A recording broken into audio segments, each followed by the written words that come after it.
श्री वृंदावन बिहारी से अच्छा कोई दूसरा नहीं हो सकता। वह भाव में ही जीते हैं, भाव ही खाते हैं, भाव ही पहनते हैं, भाव ही ओढ़ते हैं और भाव में ही जीते हैं।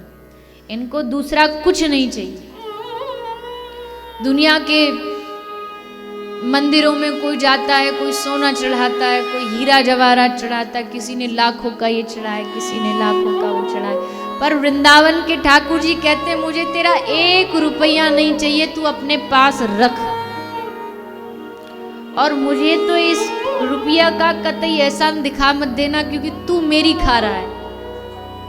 मैंने जो तुझे दिया तू उसको, उससे तेरा जीवन चल रहा है। ये अभिमान मुझे आके मत दिखाना कि प्रभु तुम्हारे लिए बंगला बनवा देंगे, तुम्हारे लिए ये कर देंगे, तुम्हारे लिए वो कर देंगे। भगवान कहते हैं मेरा दिया मुझे मत दे, अपना कुछ दे। और अपना क्या है तेरा, तेरे पास तेरा जो स्वयं का तेरा खुद का कमाया है, वो है तेरा मन का प्रेम, वो है तेरे मन का भाव। वो दे सकता है तो दे के दिखा।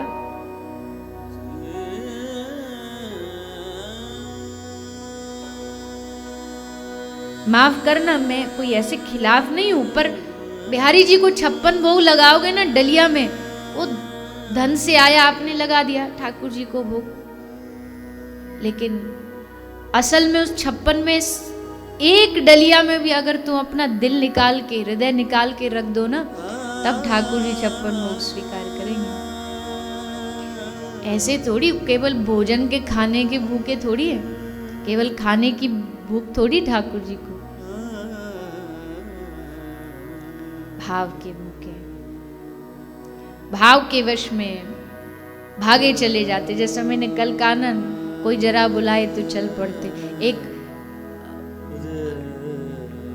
द्वारिका में बुढ़ाना भक्त हुए, बुढ़ाना भक्त बड़े अद्भुत भक्त हुए। वो द्वारिका जाते थे एकादशी दर्शन करने के लिए भगवान का। तो धीरे धीरे शरीर बूढ़ा हो गया, शरीर वृद्ध हुआ, तो बोले भगवान अब मैं अगली एकादशी से नहीं आ पाऊंगा, अब मेरा आना संभव नहीं है। तो द्वारिकाधीश क्या बोले? द्वारिकाधीश बोले काम करना, एक एकादशी और आ जाना, और अगली एकादशी जब आए ना तो एक बैलगाड़ी संग लेकर के आना। बुढ़ाना भक्त समझ गए कि इनके दिमाग में कुछ खुरापात चल रहा है।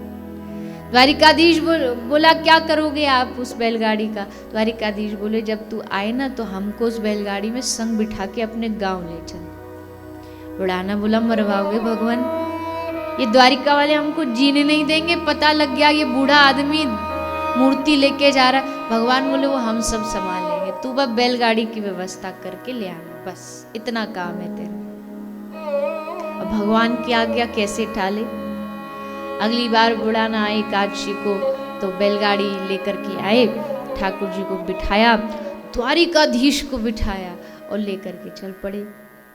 अब तो हल्ला मच गया, मूर्ति चोरी हो गई, अरे एक भगत चुरा के ले गया, पकड़ो पकड़ो। द्वारिका के सब पंडा पुजारी भागे, पकड़ो इस बुढ़ाना को पकड़ो। सब भागते भागते आगे आगे बेचारे की टूटी सी बैलगाड़ी, पीछे पीछे सब अपनी बैलगाड़ियों पे भागे आ रहे। बुढ़ाना बोला लो आ गई सबरी फौज, बताओ क्या करें?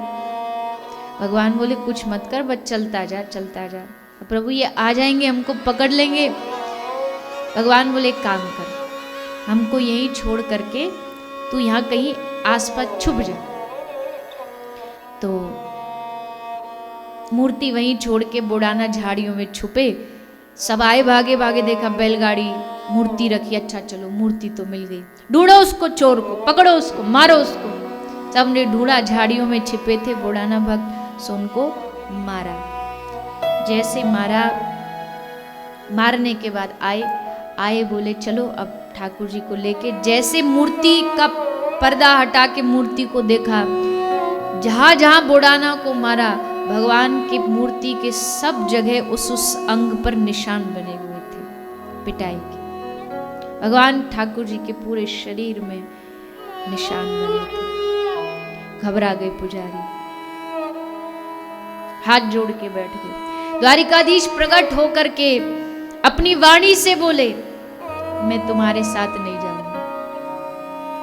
पुजारी बोले पर प्रभु आप नहीं जाओगे तो फिर देखो प्रभु थोड़ा स्वार्थ तो हमारा भी, हमारा जो आते हैं लोग दर्शन करने उसी से तो हमारा जीविका चलती है, वो बंद हो जाएगी। भगवान ने कहा बोला ना एक काम कर, मेरी जितनी मूर्ति एक तराजू में इतना सोना तोल के दे दे इनको, ये जीविका चला लेंगे अपनी। अब बूढ़ा ना मुंह तरफ देखे ठाकुर जी के, वाह कि कितनी जल्दी ऑर्डर दे दिया कि हमारा जितना भार है दे दो, घर में रोटी खाने के लिए नहीं हमारे, सोना भर के दे दो। इतना कहां से लाऊंगा मैं इतना सोना?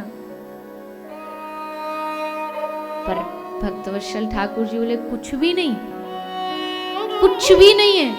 पूछ अपनी पत्नी से, कुछ तो होगा। पत्नी से पूछा क्या है तुम्हारे पास?